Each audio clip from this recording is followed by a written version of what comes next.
Oi pessoal, tudo bem? Hoje nossa aula de parasitologia vai ser sobre o problema das parasitoses intestinais. As parasitoses intestinais geralmente estão ligadas a alguns fatores relacionados à questão socioeconômica da população, também relacionados à questão de higiene pessoal. Então, nós vamos abordar aqui nesta aula esses fatores. Vamos entender como é que isso se relaciona a este tipo de parasitoses. Segundo a Organização Mundial de Saúde, a OMS, a saúde seria um estado completo de bem-estar físico, mental e social, e não apenas a simples ausência de doença. Considerando esse conceito da OMS, a pessoa teria que ter condições físicas, né, boas condições físicas, ter o organismo funcionando adequadamente, boas condições psicológicas e mentais, boas condições sociais no sentido econômico, sentido de moradia, acesso à saúde, à educação. Então, fatores como saneamento básico, o tratamento da água e do esgoto, o acesso à alimentação de qualidade, alimentos bem higienizados, o acesso a uma água tratada para que a gente consiga fazer a higiene corporal e a higiene das nossas mãos, o acesso dentro das suas casas a um banheiro, né, que tenha tubulações de drenagem do esgoto, que tenha fornecimento de água tratada, né, o acesso ao lixo coletado corretamente. Todos esses são fatores que influenciam diretamente na saúde de uma pessoa. Por isso também que é dito que a saúde seria esse estado completo de bem-estar físico, mental e social, e não simplesmente a ausência da doença.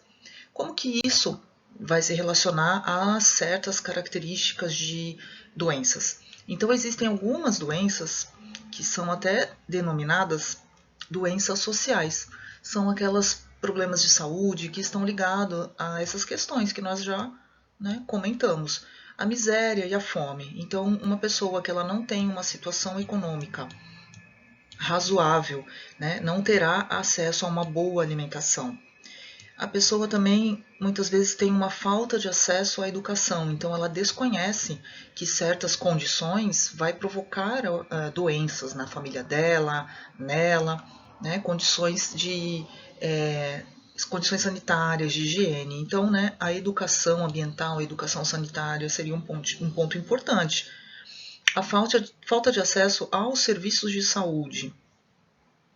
A pessoa não ter um acesso ao serviço de saúde que seja eficaz, né? Às vezes as moradias são muito distantes das UPAs, das UBSs, dos hospitais, né? Então ainda existe muito essa falta de acesso para o socorro. E existe muito mais a falta do acesso à saúde preventiva, né? A saúde promocional, aquela que vai evitar as doenças. É muito escassa ainda no nosso país. A falta do saneamento básico, que também já foi citado, né? Então, o saneamento do ambiente, a higiene do ambiente, que nós denominamos saneamento básico, ter acesso a uma água de boa qualidade, ao tratamento do esgoto, não ter o esgoto correndo na porta da sua casa, as crianças brincando no esgoto. E isso também está ligado à higiene pessoal, a pessoa ter uma água limpa para se banhar, ter uma água limpa para cozinhar os alimentos e para beber também. Então, essas doenças sociais ligadas a todos esses fatores são de enorme prevalência no mundo e principalmente nos países que ainda não estão no seu desenvolvimento máximo econômico, países pobres, onde a população tem uma precária renda e precárias condições de vida. Aqui nós temos um mapa publicado pela CIA, aquele órgão dos Estados Unidos, e ele mostra conforme a intensidade da cor, né, quanto mais vermelho, mais vinho, mais escuro a localidade, maior o índice de mortalidade infantil, né? Maior a taxa de mortalidade infantil. Então, o que nós percebemos, né? Que nós temos aqui o continente africano, com as colorações bem, né, bem mais fortes, aqui todas puxadas por laranja, vermelho e vinho. Então, aqui contendo as maiores taxas de mortalidade infantil. Né? Os locais onde a gente tem o verde mais escuro é onde tem uma menor taxa de mortalidade infantil. Então, aqui, né, a Europa e o continente norte-americano.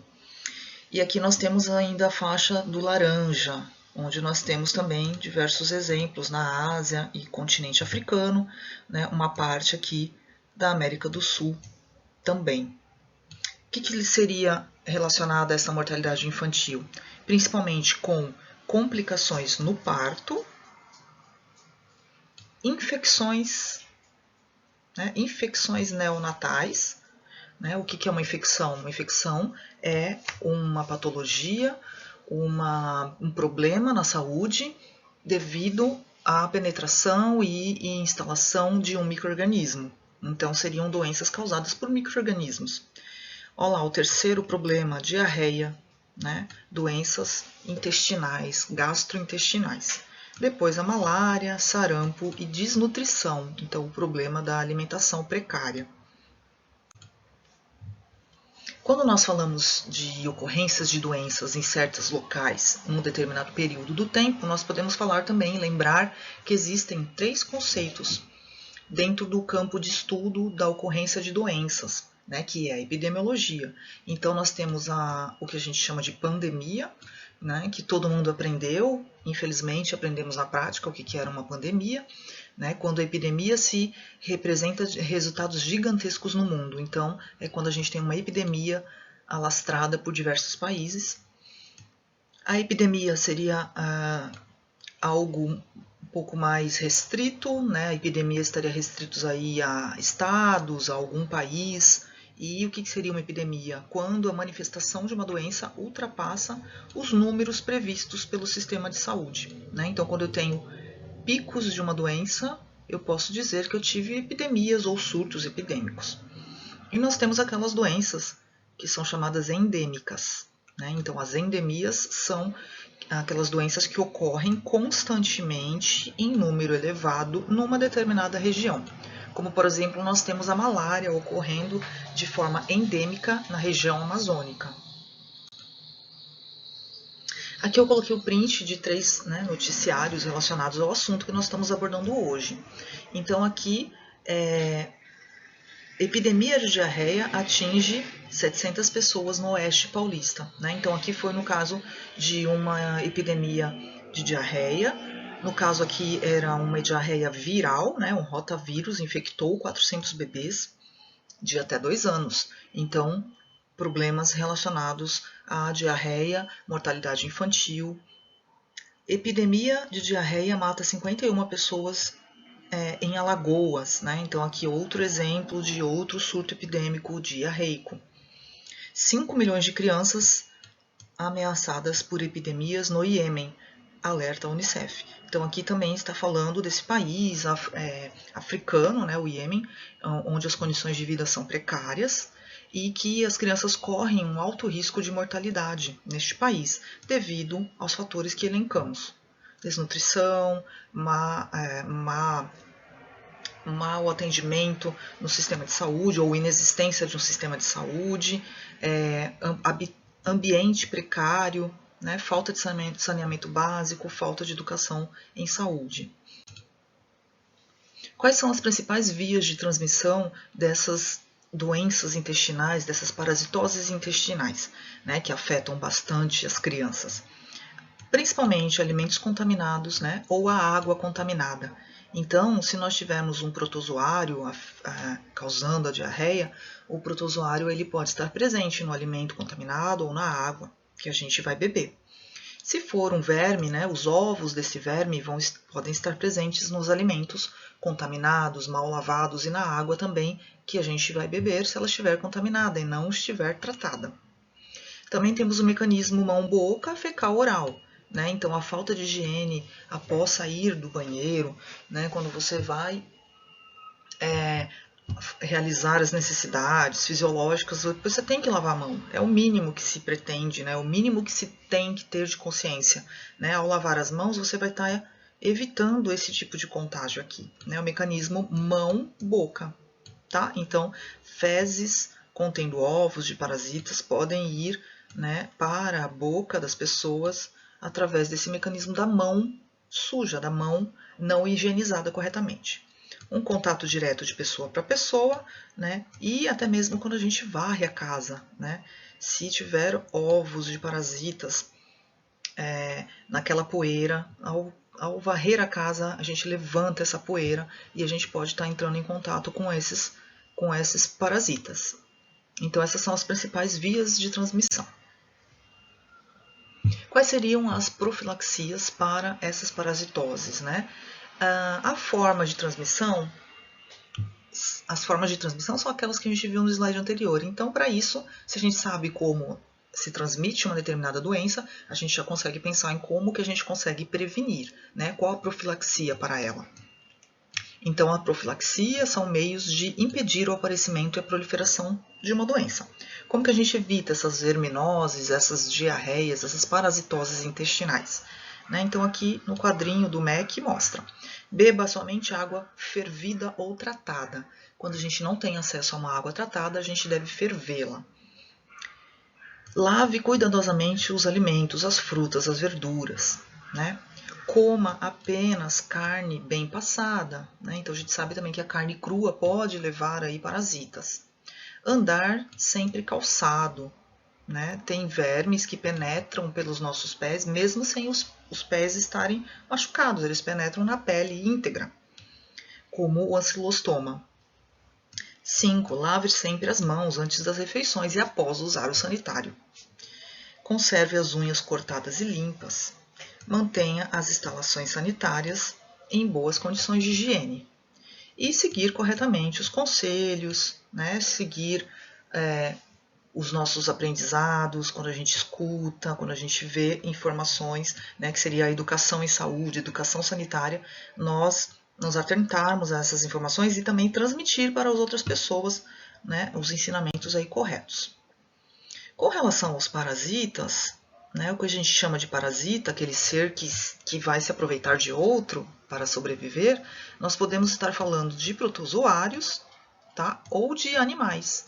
Então, a gente pode estar falando aí de protozoários, né, dos diversos grupos de protozoários ali, ó, como as amebas, né, os esporozoários, os flagelados, os ciliados, que existem diversas espécies.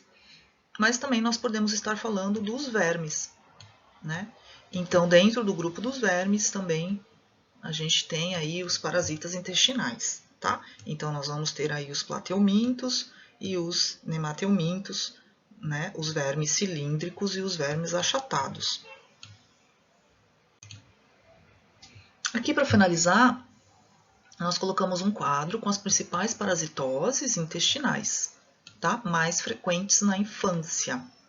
E aqui nós temos a Giardia lamblia, que nós já vimos a aula de giardíase, a entamoeba histolítica, né, a causadora da amebíase, o ancilostoma, a Ascaris lumbricoides e os principais fármacos.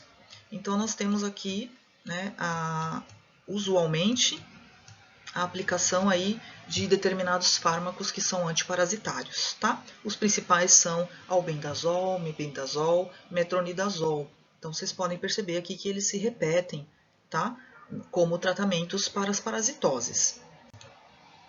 A gente tem também os estrongiloides estercorales, que vai causar a estrongiloidíase, enteróbios vermiculares, que vai causar a enterobíase, Tricura tricuris, que vai causar a tricuríase, e a Tênia solium insaginata, do qual nós também já tivemos a aula de teníase e cisticercose. E as principais drogas usadas nos tratamentos, novamente as mesmas, né, os mesmos fármacos mais predominantes para esse tratamento de parasitose intestinal. Espero que vocês tenham gostado desta aula e a gente se vê na próxima. Tchau!